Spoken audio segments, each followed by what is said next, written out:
काय सांगणार विधान परिषदेची निवडणुकीमध्ये कुठेतरी या ठिकाणी बंडखोरांची जास्त ताकद पाहायला मिळते आहे. नाशिक असेल, जळगाव असेल, या ठिकाणी मोठ्या प्रमाणात युतीमध्येच बंडखोरी केल्याचा प्रकार पाहायला मिळतो आहे. आपण कसं बघतात या प्रकाराकडे? नाशिक आणि जळगावमध्ये महायुतीमध्ये बंडखोरी झाली आणि आजही नाशिक शहरामध्ये गीते उभे आहेत आणि इथे रेश्मा काळे उभे आहे, शिवसेनेचे उमेदवार. दोघे ठिकाणी शिवसेनेचे उमेदवार उभे आहे आणि भाजपच्या उमेदवाराच्या विरुद्ध त्यांनी बंड केलेलं आहे. आता या ठिकाणी पाहिलं तर गिरीश महाजनांचे प्रभाव क्षेत्र आहे. या प्रभाव क्षेत्रामध्ये संकटमोचक म्हणून म्हणवणारे गिरीश महाजन अपयशी ठरले. त्यांना बाकी या ठिकाणी आपल्याच प्रभाव क्षेत्रामध्ये जी बंडखोरी आहे ती कमी करता आली नाही किंवा मिटवता आली नाही किंवा त्यांना बसवता आलं नाही.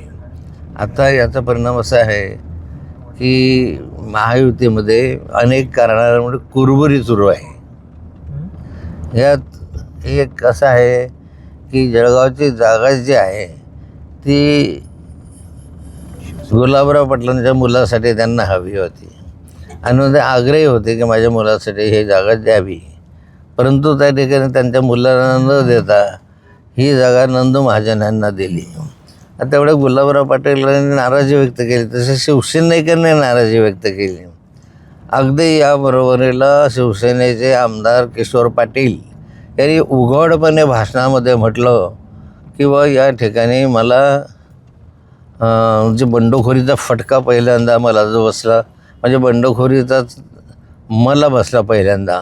कारण मागे किशोर पाटील हे 2 वेळा विधानसभेसाठी निवडणुकीला उभे होते. त्या कालखंडामध्ये त्यांच्या विरोधात अमोल शिंदे हे भाजपचे उमेदवार त्या ठिकाणी उभे होते आणि ते शेवटपर्यंत उभे होते.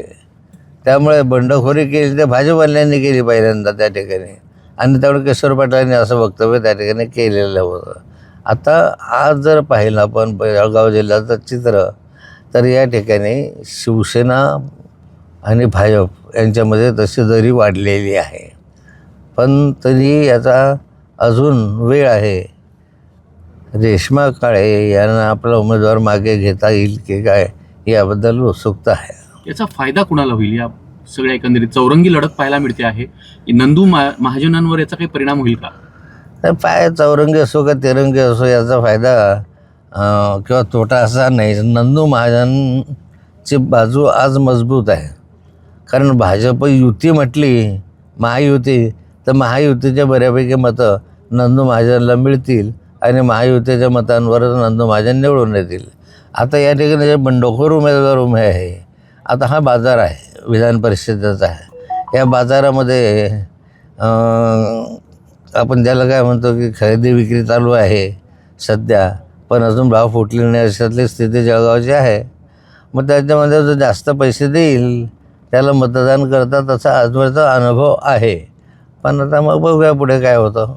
या जो वाद जो चाललेला आहे शिंदे सेनेचा, तर आगामी काळात त्याची परिस्थिती काय राहू शकते? हा वाद वाढू शकतो किंवा वरिष्ठापर्यंत जाईल किंवा भविष्यात जिल्हा परिषद आहे? नाही, शिंदे सेनेचा वाद वाढवू शकतो.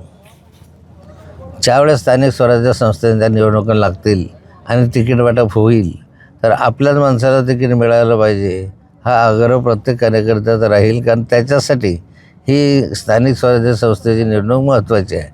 त्याला काही विधानसभेत रस नसतो, काही लोकसभेत रस नसतो. त्याला पंचायत समिती, जिल्हा परिषद, नगरपालिका याच्यामध्ये रस असतो.